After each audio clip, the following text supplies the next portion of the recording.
We talked about retail versus institutional and high level earlier. Kind of mentioned that, but where do you see the relationship going? Obviously, with these uh, these DeFi protocols and platforms out there from an institutional perspective as more players come into the space.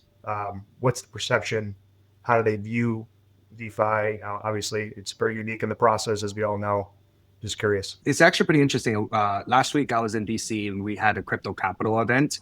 And there's this influential person called Cupa Joseph. He's in the Arbitrum community. He runs a collateralized debt position on Arbitrum.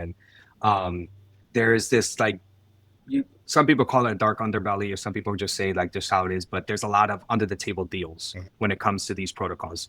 You have a cold start problem. You need to get liquidity. You're not going to get enough of the retail attention to really get it going.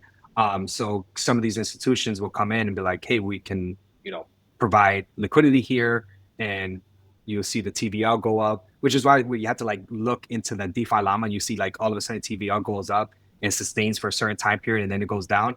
It could have most likely been that they just had liquidity locked up for 90 days and gave X APR to that person to leave it there, get things going, get the attention around like, oh, look, TVL is going up, gets retail to go there. As retail's there, you kind of slowly TWAP out. It's not a bad move. It's not. People can look at it negative. Some people look at it positive. It just depends on the person. But that's. I see a lot of that is gonna. It brings I see attention. a lot more of this is gonna start happening.